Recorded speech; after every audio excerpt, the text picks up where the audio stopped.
કેમ છો બાળ મિત્રો? મજામાં ને બધા? આશા રાખું છું કે બધા મજામાં હશે. તો બાળ મિત્રો, આજે આપણે ભણશું ગુજરાતી ધોરણ 5, બરાબર, જેની કાવ્ય છે 11, જેનું નામ શું છે? હિંડોળો. બરાબર, તો આજે આપણે હિંડોળો કાવ્ય છે એ આપણે આજે ભણીશું. બરાબર, જે શું છે? એક પ્રકારનું લોકગીત છે. તો બાળ મિત્રો, તમને બધાને એવું થતું હશે કે અગાઉ જે આપણે પાઠ ભણી ગયા તો એમાં બધા લેખકને એનો જે પરિચય હું તમને આપતી હતી, બરાબર, પરંતુ આમાં કોઈ લેખક કે કોઈ કવિ કે એનું કંઈ નામ છે નહીં, બરાબર, એટલે કોઈ સાહિત્યકારનું નામ છે નહીં. આવો પ્રશ્ન તમારા મનમાં ઉદ્ભવતો હશે. તો બાળ મિત્રો, હું તમને એની એક સમજ આપી દઉં. લોકગીત છે એ કોઈ કવિ કે કોઈ સાહિત્યકાર છે એ લોકગીત બનાવતો નથી, પરંતુ લોકગીત છે એક મોટા સમૂહ દ્વારા બનાવવામાં આવે છે. તો કોઈ એક વ્યક્તિ નહીં, પણ એમાં ઝાઝા વ્યક્તિનો હિસ્સો હોય છે. એમાંથી એક ગીતની રચના કરવામાં આવે છે, જેને શું કહેવાય છે?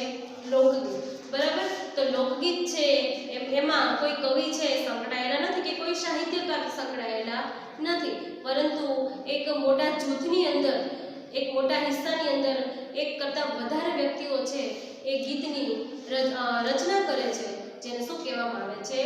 લોકગીત. બરાબર, એટલે હવે તમને બધાને સમજ પડી ગઈ હશે કે લોકગીત છે એના કોઈ કવિ હોતા નથી. બરાબર, એ એમ જ એક જૂથ દ્વારા બનાવવામાં આવે છે, કોઈ એક કરતાં વધારે વ્યક્તિથી બનાવવામાં આવે છે, એટલે આપણે લોકગીત કહીએ છીએ. બરાબર, તો આ છે એક પ્રકારનું લોકગીત છે, હિંડોળો. બરાબર, તો હવે લોકગીત છે, લોકગીતની અંદર જે શબ્દો આવે એ ખૂબ જ સરસ મજાના હોય છે, અને જે શબ્દોની જે રચના કરેલી હોય છે, બરાબર, એ અલગ જ હોય છે. બરાબર, એ તમને ખબર પડી જાય છે.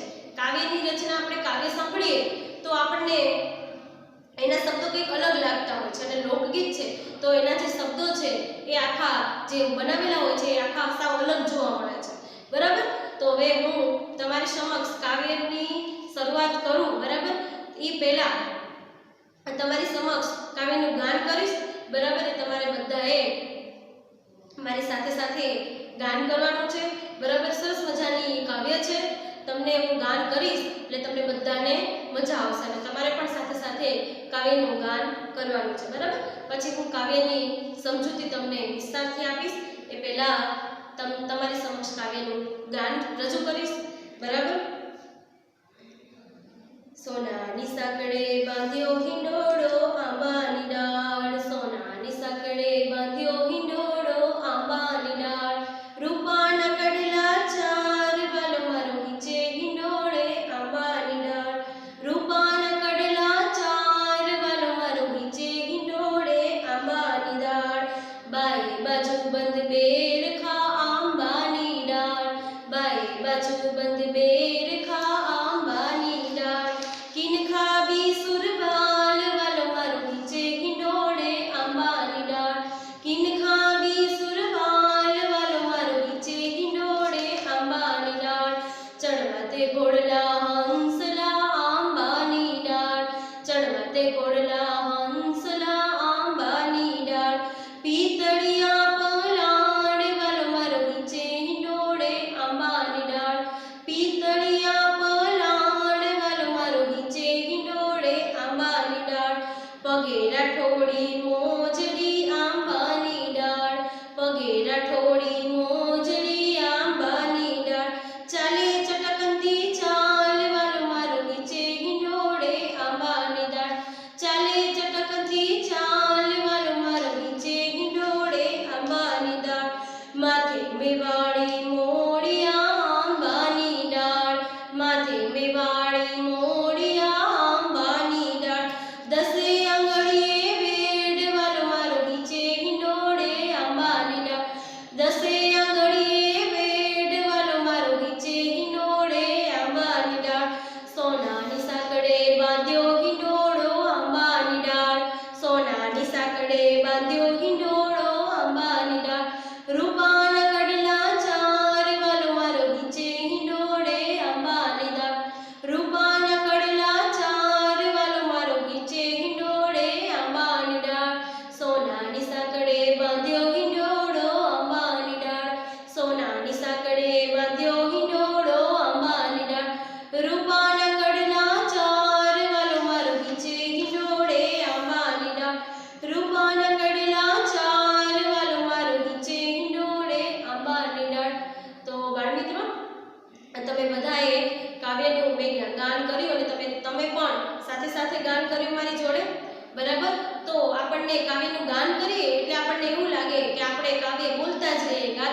થાય છે, બરાબર?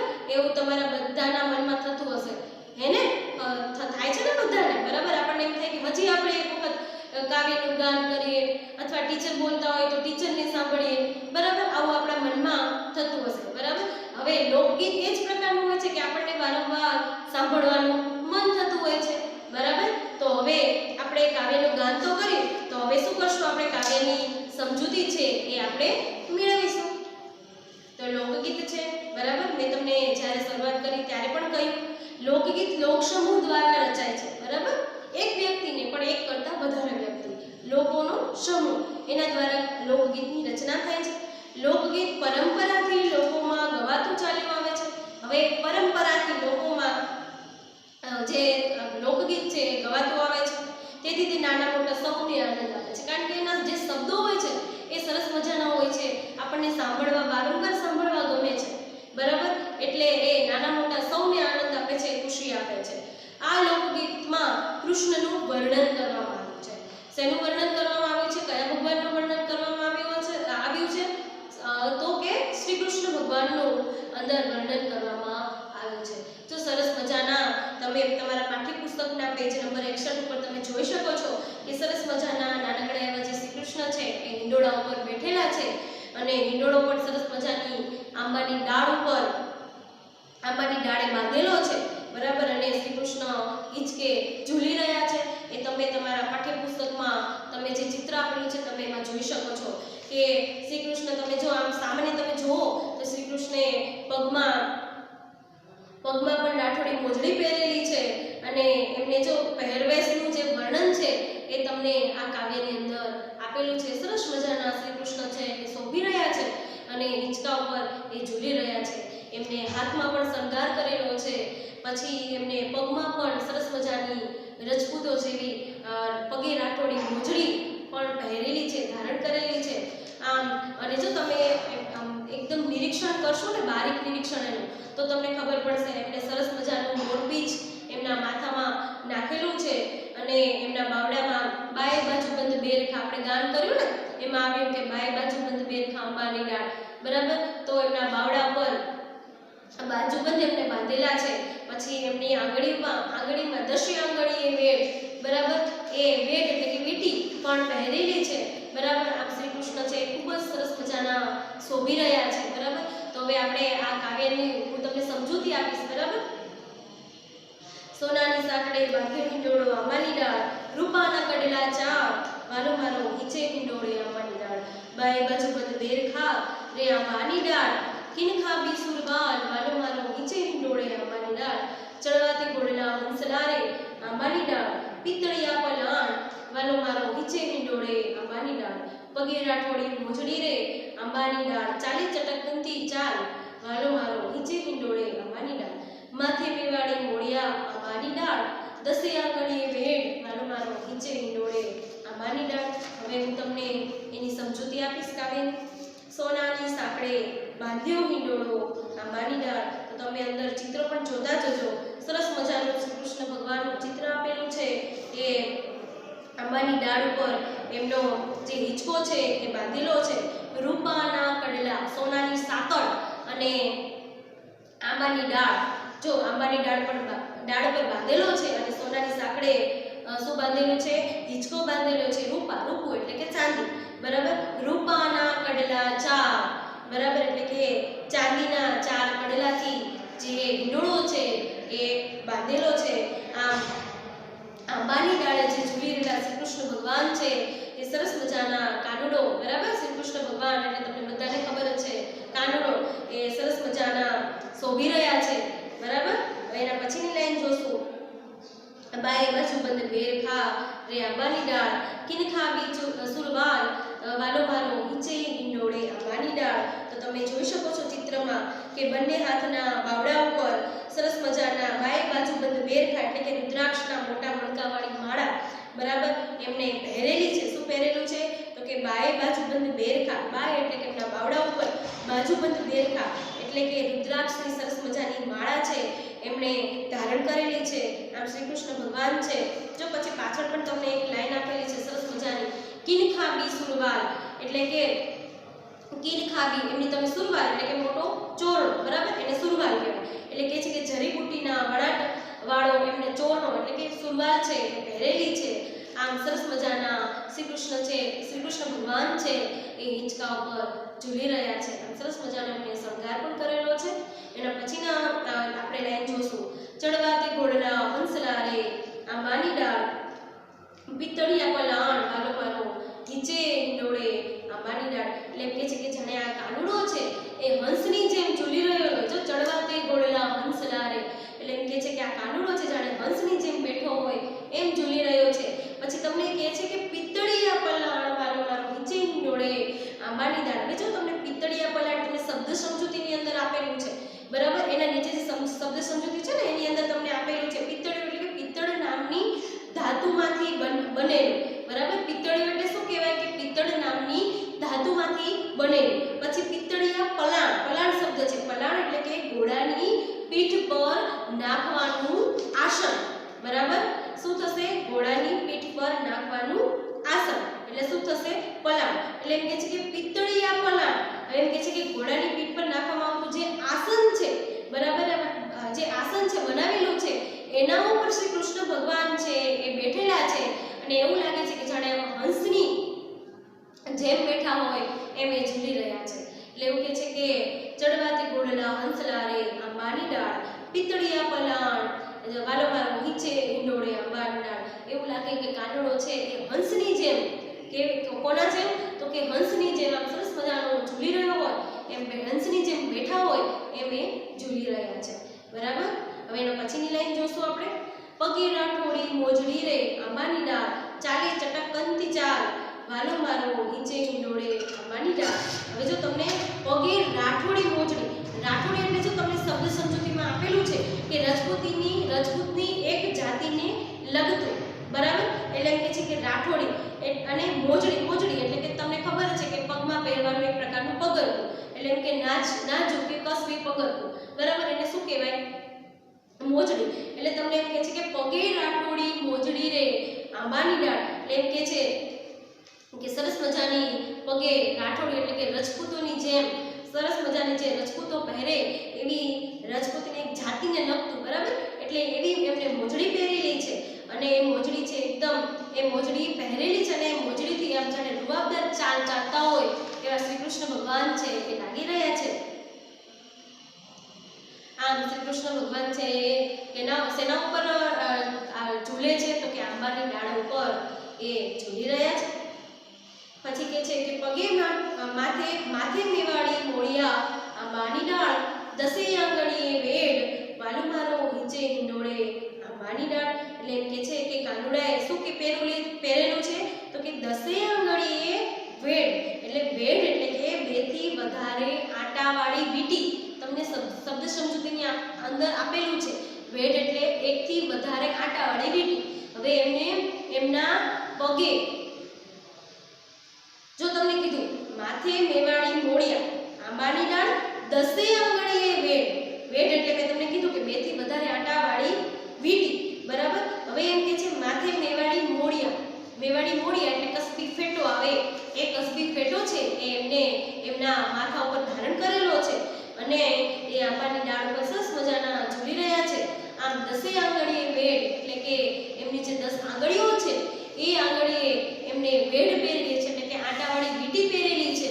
આ વેડ એટલે વીંટી, બરાબર. પણ કેવી વીંટી? તો કે જે વીંટી તમને જો અંદર આપેલું છે 2 થી વધારે આટાવાળી વાળાની વીંટી, બરાબર, એને વેડ કહેવાય. એટલે એમ કહે છે કે શ્રી કૃષ્ણ ભગવાને દસે આંગળીએ વેડ એટલે કે વીંટી ધારણ કરેલી છે.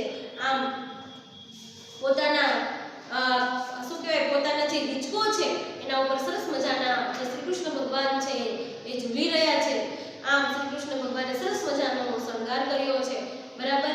અને માથે સરસ મજાનું એમને મોરપીંછ નાખેલું છે, સરસ મજાનો માથે મેવાડી મોળિયો પણ પહેરેલો છે, દસે આંગળીએ વેડ ધારણ કરેલી છે. પછી શું પહેરેલું છે? પિનખાબી સુરવાલ, સરસ મજાની જડીબુટ્ટીના વણાટવાળી એમને ચોરણો, સુરવાલ એટલે કે એક પ્રકારની ચોરણી અથવા ચોળો, બરાબર, એ એમને પહેરેલો છે. આમ સરસ મજાનો શ્રી કૃષ્ણ ભગવાને શણગાર સજેલો છે અને સોનાની સાંકળે અને આંબાની ડાળે અને રૂપાના 4 કડલાથી શ્રી કૃષ્ણ ભગવાન છે એ સરસ એના ઉપર બેઠા છે અને ઝૂલી રહ્યા છે. આમ શ્રી કૃષ્ણ ભગવાનનું જે સ્વરૂપ છે એકદમ અદ્ભુત છે અને એનું આપણે વર્ણન કરવા જઈએ ને તો પણ એનું વર્ણન આપણે ન કરી શકીએ એવા સરસ મજાના સુંદર શ્રી કૃષ્ણ ભગવાન લાગી રહ્યા છે. એ તમે તમારા પાઠ્યપુસ્તકના પેજ નંબર 61 ઉપર તમે જોઈ શકો છો કે સરસ મજાના જે શ્રી કૃષ્ણ ભગવાન છે એ લાગી રહ્યા છે, બરાબર. અને એનું જે વર્ણન છે એ લોકગીતમાં સરસ મજાનું કરેલું છે. તો આ હતી આપણી કાવ્ય 11 હિંડોળો, બરાબર. તો હવે આપણે શબ્દ સમજૂતી ઉપર એક વખત નજર કરી લેશું. હિંડોળો તો હિંચકો અથવા ઝૂલો, બરાબર. તમને બધાને ખબર છે હિંડોળો એટલે હિંચકો અથવા ઝૂલો. પછી રૂપુ, રૂપુ એટલે શું થશે? ચાંદુ. પછી કડલું એટલે કે પગનું એક ઘરેણું, બરાબર. કડલું એટલે શું થશે? પગનું એક પ્રકારનું ઘરેણું. બાજુબંધ તો કે બાવડા પર પહેરવાનું એક ઘરેણું, બરાબર. એને આપણે શું કહેશું? બાજુબંધ કહેશું. બેરખો એટલે કે રુદ્રાક્ષના મોટા મણકાની માળા. બેરખો એટલે શું કહેશું આપણે? રુદ્રાક્ષના મોટા મણકાની માળા. એને આપણે શું કહેશું? બેરખો. પછી છે કિનખાબી તો કે જડીબુટ્ટીના વણાટનું એક જાતનું કાપડ, બરાબર. એને આપણે શું કહેશું? કિનખાબી. સુરવાલ એટલે કે પાયજામો અથવા ચોરણો. પિત્તળિયું એટલે કે પિત્તળ નામની ધાતુમાંથી બનેલું, બરાબર. પિત્તળિયું એટલે શું થશે? પિત્તળ નામની ધાતુમાંથી બનેલું, બરાબર. હવે એના પછી છે પલાણ એટલે આપણે જોયું હમણાં કે ઘોડાની પીઠ પર નાખવાનું આસન એટલે શું થશે? પલાણ. પછી છે રાઠોડી. રાઠોડી એટલે કે રાજપૂતોની એક જાતિને લગતું, બરાબર. રાઠોડી એટલે શું થશે? રાજપૂતોની એક જાતિને લગતું. પછી મોજડી. મોજડી એટલે કે નાજુક કે કસબી પગરખું, બરાબર. મોજડી એટલે શું થશે? નાજુક કે કસબી પગરખું. પછી ચટકંતુ એટલે કે રૂઆબદાર, ભક્કાદાર. એને આપણે શું કહેશું? ચાલે ચટકતી ચાલ, બરાબર. એને આપણે ચટકંતુ કહેશું. પછી મેવાડી. મેવાડી એટલે કે મેવાડનું, બરાબર. શેનું? મેવાડનું. મોડિયું એટલે કે કસબી ફેટો. મોડિયું એટલે શું થશે? કસબી ફેટો. વેડ. વેડ એટલે કે 2 થી વધારે આટાવાળી વાળાની વીંટી, બરાબર. એક આટાવાળી નહીં પણ 2 થી વધારે આટાવાળી વાળાની વીંટી એટલે શું કહેવાશે? વેડ, બરાબર. તો આ હતા આપણા શબ્દ સમજૂતી. હવે એના પછી આપણે નજર કરીશું ભાષા સજ્જતા ઉપર. એકવાર જોઈ લેશું આપણે. હિંડોળો એ લોકગીત છે. લોકગીત એ સાહિત્યનો એક પ્રકાર છે જે લોકોમાં પરંપરાગત ગવાતું આવે છે. એના ભાષા, લય અને ઢાળ છે એકદમ સરસ મજાના વિશિષ્ટ પ્રકારના હોય છે.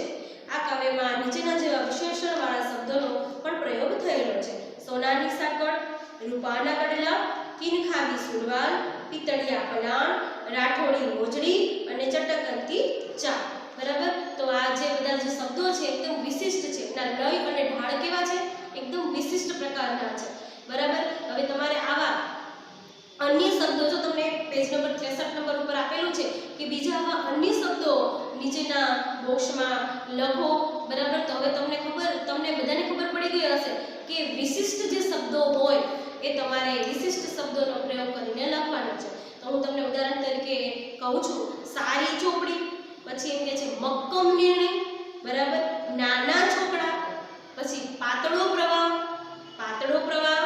નાના છોકરા, પછી 500 રૂપિયા. કેટલા રૂપિયા? 500 રૂપિયા. ઊંચો કૂદકો. કેવો કૂદકો? ઊંચો કૂદકો. આ બધા જે શબ્દો છે એક પ્રકારના વિશિષ્ટતા દર્શાવતા શબ્દો છે, બરાબર.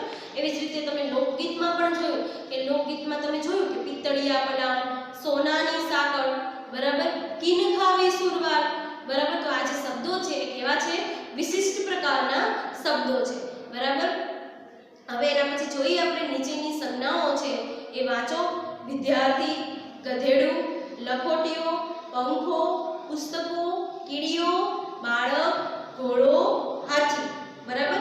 જે સંજ્ઞા દર્શાવતા હોય. જો તમને અહીંયા પાઠ્યપુસ્તકની અંદર આપેલું છે સંજ્ઞા દ્વારા દર્શાવાતી વસ્તુ, વ્યક્તિ કે પ્રાણી. સંજ્ઞા દર્શાવતી વસ્તુ, વ્યક્તિ કે પ્રાણી એ એક છે કે વધુ છે, બરાબર. એક છે કે વધુ છે એવો ભેદ વચન વડે દર્શાવાય છે, બરાબર. એવો ભેદ શેના વડે દર્શાવાય છે? તો કે વચન વડે દર્શાવાય છે, બરાબર. જેમ કે કોઈ શબ્દ બોલવાથી જ તે એક જ વ્યક્તિ, વસ્તુ કે પ્રાણી છે એમ સમજાય ત્યારે તે શબ્દ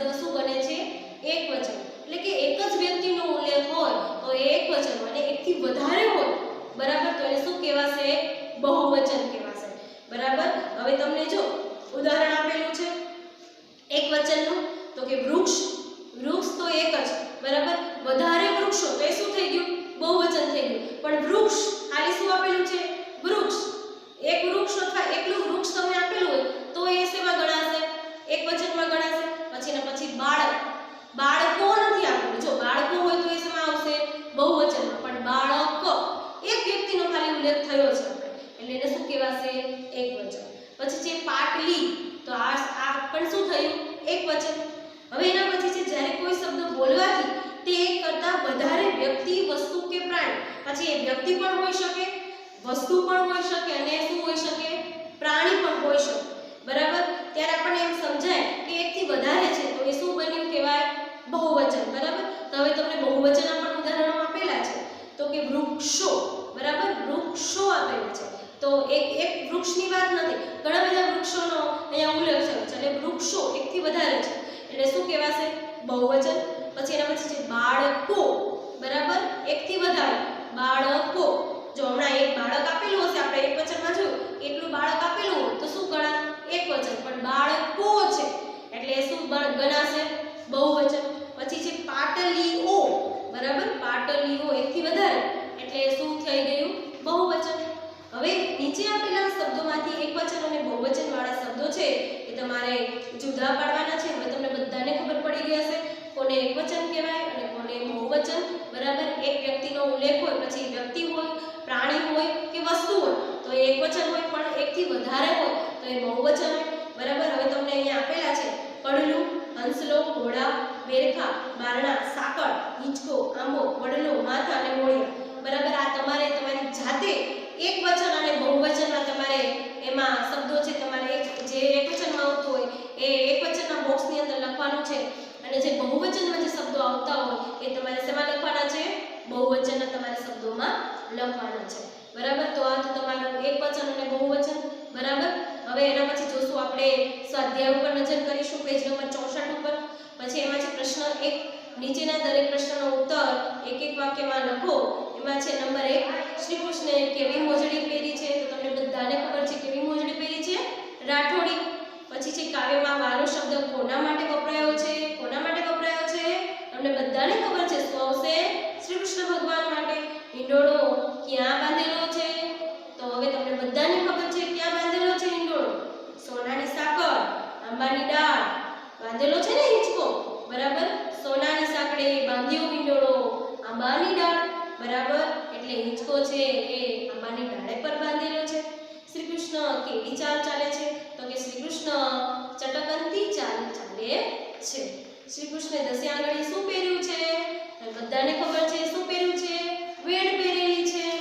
પછી એના પછી શ્રી કૃષ્ણના પહેરવેશનું વર્ણન કરો, બરાબર. તો હવે તમારે જે કાવ્યમાં આખો આપણે પરિચય જોયો ને જે કાવ્યનો, એ બધું તમારે શ્રી કૃષ્ણ ભગવાને જે પણ પહેર્યું છે એ પહેરવેશનું વર્ણન કરવાનું છે. તો શ્રી કૃષ્ણ ભગવાન સોનાની સાંકળ શું કહેવાય? શ્રી કૃષ્ણ ભગવાન છે હિંચકા ઉપર ઝૂલી રહ્યા છે. હિંચકો શેનાથી બાંધેલો છે? તો કે આંબાની ડાળ ઉપર બાંધેલો છે, સોનાની સાંકળે છે અને એ રૂપાના 4 કડલા વડે બાંધવામાં આવ્યો છે. પછી શ્રી કૃષ્ણ ભગવાન છે એમને સરસ મજાની કિનખા બિસુરવાળ, સરસ મજાની જડીબુટીના વણાટવાળી, એટલે કે જડીબુટીના વણાટનું એક કાપડ આવે છે એવી એમને ચોરણો એટલે કે ચોરણી એમને ધારણ કરેલી છે અને એમને એમના જે બાય બાજુબંધ બેરખા, જો હું તમને લાઈન એટલે બોલું છું કે તમને ખબર પડે, બાય બાજુબંધ બેરખા એટલે પોતાના બાવડામાં એમને સરસ મજાની રુદ્રાક્ષની જે માળા છે એમના બાવડા પર ધારણ કરેલી છે. પછી શું કહે છે તમને? જો તમે કાવ્ય જોશો ને તો તમને ખબર પડશે, બરાબર. પછી એમને પગે રાઠોડી મોજડી સરસ મજાની પહેરેલી છે. પછી માથે મેવાડી મોળિયા આંબાની ડાળ, હવે એમને સરસ મજાનો કસબી ફેટો મોળિયો એમને માથા પર ધારણ કરેલો છે. પછી સરસ મજાનું મોરપીંછ પણ તમે ચિત્રની અંદર તમે જોઈ શકો છો, બરાબર. પછી એમને શું પહેરેલું છે? માથે મેવાડી મોળિયો તો પહેરી લીધો, બરાબર. પછી શું પહેર્યું છે? પગે રાઠોડી મોજડી, સરસ મજાની રાઠોડી મોજડી પણ શ્રી કૃષ્ણ ભગવાને પહેરેલી છે. પછી કહે છે કે દસે આંગળી વેટ, દસે આંગળી વેટ એટલે સરસ મજાની એમની આંગળીઓમાં જે સોનાની ગાળાની જે વીંટી છે એ કરતાં વધારે પ્રકારની જે વીંટી છે, બરાબર, એમને ધારણ કરેલી છે. આમ સરસ મજાની દસે આંગળીએ વેડ ધારણ કરેલી છે. આમ શ્રી કૃષ્ણ ભગવાન છે સરસ મજાનો સુંદર શણગાર પહેરેલો છે. આમે સરસ મજાના જોડી રહ્યા છે. બરાબર, તો આ તો આપણા શ્રી કૃષ્ણ ભગવાનના પહેરવેશનું વર્ણન. બરાબર, હવે એના પછી તમારે પ્રશ્ન નંબર 3 જોવાનો છે. અ વિભાગને બ વિભાગ સાથે યોગ્ય રીતે જોડો. હવે આ તમારે કાવ્ય ઉપરથી તમારે જાતે તમારે જોડવાનો પ્રયત્ન કરવાનો છે. તમને અ માં આપેલું છે હિંડોળાની, પછી આપેલું છે વાલાના 4 કડલા શ્રી કૃષ્ણને માથે, પછી કહે છે કે 10 આંગળીએ. બરાબર, તો હિંડોળો તો તમને બધાને ખબર છે તો ક્યાં બાંધેલો છે, તો કે સોનાની સાંકળે બાંધેલો છે. પછી વાલાના 4 કડલા છે એ કેવા છે એ તમને બધાને ખબર છે. કેવા છે? રૂપાના છે. શ્રી કૃષ્ણને માથે શું છે? માથે મેવાડી મોળિયા છે. પછી 10 આંગળે શું છે? વેડ છે. બરાબર, તમારે જે પણ ક્રમમાં આવતા હોય એ તમારે એની સાથે અ વિભાગને બ વિભાગ સાથે તમારે યોગ્ય રીતે જોડવાનું છે. આ હવે તમને બધાને આવડે છે એટલે તમે જાતે કાવ્યમાંથી જોઈને, અને હવે તો તમને મોઢે આવડી ગયું હશે. બરાબર, એટલે તમારે આગળ પેજ ફેરવવાની પણ જરૂર નહીં પડે. તમે તમારી જાતે એને જોડી શકશો. એટલે તમારે જે ક્રમ છે એ તમારે ખાનામાં લખવાનો છે. બરાબર, હવે તમને આપેલો છે પ્રશ્ન નંબર 4. આ લોકગીતમાં આવેલા શબ્દો પરથી નીચે જેવા પ્રશ્નો બનાવો. બરાબર, હવે તમને ઉદાહરણ તમને આપેલું છે એમાં કે હિંડોળો આંબાની ડાળે બાંધ્યો છે. તમને જવાબ આપેલો છે, તમારે એના ઉપરથી પ્રશ્ન બનાવવાનો છે. તમે અહીંયા જોઈ શકો છો પ્રશ્ન નંબર 4, તો કે લોકગીતમાં આવેલા શબ્દો છે એના પરથી નીચે જેવા પ્રશ્નો બનાવો. તો હવે પહેલો છે, જો તમને ઉદાહરણ આપેલું છે બરાબર, એટલે આપણે પહેલો પ્રશ્ન જોશું. તમારે એમાંથી પ્રશ્ન બનાવવાનો છે. ડાયરેક્ટ તમને જવાબ આપેલો છે પણ તમારે એના ઉપરથી શું બનાવવાનો છે? પ્રશ્ન બનાવવાનો છે. તો હવે જો એમાં પહેલો પ્રશ્ન છે કડલા રૂપાના બનેલા છે. બરાબર, તો તમારે હવે તમને જવાબ તો આપી દીધેલો છે. બરાબર, પણ તમારે જવાબ ઉપરથી શું બનાવવાનો છે? પ્રશ્ન બનાવવાનો છે. કડલા રૂપાના બનેલા છે, તો તમારે એના પરથી પ્રશ્ન શું બનશે? કડલા શેના બનેલા છે? બરાબર, અહીંયા પ્રશ્ન ચિહ્નની નિશાની આવશે. તમને કીધું કે કડલા રૂપાના બનેલા છે, તમારે એના ઉપર શું બનાવવાનો છે? પ્રશ્ન. કડલા શેના બનેલા છે? બરાબર, હવે એના પછી બીજો જોશું આપણે. હિંડોળો સોનાની સાંકળે બાંધ્યો છે. શેના પર બાંધેલો છે હિંડોળો? તો કે હિંડોળો સોનાની સાંકળે બાંધ્યો છે. બરાબર, હિંડોળો તો તેનો તમારે પ્રશ્ન બનાવવાનો છે. હિંડોળો ક્યાં બાંધ્યો છે? બરાબર, તો હિંડોળો તમને સોનાની સાંકળે તો આપી દીધો છે, પણ આપણે પ્રશ્ન કરવાનો છે એના ઉપર. એટલે હિંડોળો ક્યાં બાંધ્યો છે એનો પ્રશ્ન એવો થશે. પછી છે 3, શ્રી કૃષ્ણ ચટકનથી ચાલ ચાલે છે. બરાબર, તો તમારે શું લખવાનો? પ્રશ્ન કેમ બનાવવાનો છે? શ્રી કૃષ્ણ કેવી ચાલ ચાલે છે. બરાબર, શ્રી કૃષ્ણ કેવી ચાલ ચાલે છે. તમને જવાબ ઉપરથી તમે આ પ્રશ્ન બનાવ્યો. બરાબર, તો હવે આ છે લોકગીતમાં આવેલા જે શબ્દો છે એ જવાબ ઉપરથી આપણે પ્રશ્ન બનાવ્યા. હવે એના પછી જોઈએ શ્રી કૃષ્ણના વિવિધ નામોની યાદી બનાવો. હવે તમને બધાને ખબર છે શ્રી કૃષ્ણ ભગવાનના જે વિવિધ નામો છે એ તમારે યાદ કરીને તમારી નોટબુકમાં તમારે લખવાના છે. એમને કેવા નામથી સંબોધવામાં આવે છે? શ્રી કૃષ્ણ ભગવાનને કાનુડો, તમને બધાને ખબર છે. બરાબર, પછી એવા વિવિધ નામો તમારે એ યાદ કરીને તમારી નોંધપોથીમાં લખવાના છે. તમને જેટલા પણ આવડે એટલા તમારે લખવાના છે. પછી એના પછી છે પ્રશ્ન નંબર 6, ચોરસમાં શબ્દ સમૂહ માટે એક શબ્દ આપેલા છે. શબ્દ રમતમાંથી શોધી તેની ફરતે ગોળ કરો અને બંધ બેસતા વાક્ય સામે લખો. બરાબર, તમને ઉદાહરણ તરીકે આપેલું છે ઘોડાની પીઠ પર નાખવાનો સામાન, એટલે શું આવશે? પલાળ. હવે એવી જ રીતે જો તમને બીજો પ્રશ્ન એક કરીને આપેલું છે નાજુક કે કસબી પગરખું, તો એની અંદર તમને જો એનો જે જવાબ છે ને બોક્સની અંદર તમારે આપેલો છે, પરંતુ તમારે બોક્સની અંદરથી જવાબ ગોતવાનો છે અને એની ફરતે તમારે ગોળ ફરવાનું છે. બરાબર, તો એનો જવાબ આવશે મોજડી. બરાબર, તો મોજડી છે એ તમને એ જે બોક્સ આપેલું છે એમાંથી તમને મળી જશે.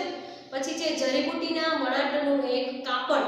બરાબર, તો પહેલા તો તમને એનો જવાબ આવડવો જોઈએ. તો એનો જવાબ શું થશે? તમે બધા ભણી ગયા. એનો જવાબ આવશે કિનખાબી. તો કિનખાબી જે શબ્દ છે એ જે શબ્દ રમત આપણે રમીએ છીએ એની અંદર તમને મળી જશે બોક્સમાંથી. અને કિનખાબી મળે એટલે તમારે ગોળ શું કરવાનું છે? ગોળ કરવાનું છે ને એના ફરતે. પછી છે રુદ્રાક્ષના મોટા મણકાની માળા, એટલે કે શું થશે? બેરકો. બેરકો શબ્દ છે તમારે ગોતવાનો છે અને એના ફરતે ગોળ કરવાનો છે. પછી એના પછી છે પ્રશ્ન નંબર 4, 2 થી વધારે આટાવાળી વાળાની વીંટી, એટલે કે વેઢો. વેડ શબ્દ ગોતવાનો છે અને તમારે એ ગોતીને શોધીને બરાબર એના ફરતે ગોળ કરવાનો છે બરાબર। હવે જોઈએ આપણે પ્રશ્ન નંબર 7। તમારા ઘર શાળા કે આસપાસ જોવા મળતી ચીજ વસ્તુના નામ વિચારો અને આપેલ ખાલી જગ્યામાં પૂરતા અક્ષર મૂકીને તમારે શબ્દ બનાવવાનો છે બરાબર। તમને એક જો ગણામાં બે શબ્દો આપેલા છે બોક્સની અંદર અને ગણામાં એક શબ્દ આપેલો છે તો તમારે એ જે બે શબ્દ છે તો તમારે એક શબ્દ શોધવાનો છે અને તમને એક શબ્દ આપેલા છે તો તમારે બે શબ્દ ગોતવાનો છે। હવે હું તમને ઉદાહરણ તરીકે જો તમને ખુ આપેલો છે બરાબર તો ખુરશી એટલે તમારે ર અને સી એ તમારે અંદર બોક્સની અંદર લખવાના છે બરાબર। તમારી આજુબાજુમાં જે જોવા મળતા જે શબ્દો છે એ તમારે જાતે બનાવવાનો ટ્રાય કરવાની છે બરાબર। તો આ છે પ્રશ્ન નંબર 7। હવે છે પ્રશ્ન નંબર 8। નીચેના શબ્દોને શબ્દકોશના ક્રમ પ્રમાણે લખો બરાબર। તમને શબ્દકોશમાં તમને આડાવડા આપી દીધા છે બધા જે શબ્દો છે એ તમારે બધાને તમારે કક્કાવારીના ક્રમમાં તમારે ગોઠવવાના છે બરાબર। તો આ તો પ્રશ્ન નંબર 8। હવે એના પછી જોઈશું આપણે પ્રવૃત્તિ તો કે વડીલોની મદદથી લોકગીતની સંગ્રહ પોથી બનાવો। હવે આના જેવા બીજા ઘણા બધા લોકગીતો છે બરાબર કે જેની રચના મેં તમને જ્યારે સમજાવ્યું ત્યારે કીધું કે જેની રચના કોઈ સાહિત્યકારે કે કોઈ કવિએ બનાવેલી નથી કરેલી નથી એ એકથી વધારે સમૂહ દ્વારા કરવામાં આવે છે। તો આવા ઘણા બધા લોકગીતો છે એ ગવાતા હોય છે અને તમે પણ સાંભળેલા હોય છે બરાબર। તો આવા લોકગીતોની તમારે યાદી બનાવવાની છે અને તમારે નોટબુકમાં તમારે લખવાનું છે બરાબર। હવે વિદ્યાર્થી મિત્રો આના ઉપરથી તમારે હોમવર્ક છે એ કરવાનું છે। હોમવર્ક છે તમારું તમે તમારી નોંધ પોથીની અંદર નોંધી લેજો। હોમવર્ક છે તમારું પાઠ્યપુસ્તક પેજ નંબર 64 પર આપેલ પ્રશ્ન 1, 2 અને 3 કેટલી વાર લખવાના છે? એક વાર લખવાના છે। હજી એકવાર રિપીટ કરું છું પાઠ્યપુસ્તક પેજ નંબર 64 પર આપેલ પ્રશ્ન 1, 2 અને 3 એકવાર તમારે લખવાના છે। તો બાળ દોસ્તો તમારે જે હોમવર્ક છે એ ફરજિયાત કરવાનું છે અને હવે તમે મોઢે પણ તમારી જાતે તમે લખી શકશો। તો બાળ મિત્રો તમે બધાએ મને શાંતિથી સાંભળી એ માટે તમારો ખૂબ ખૂબ આભાર।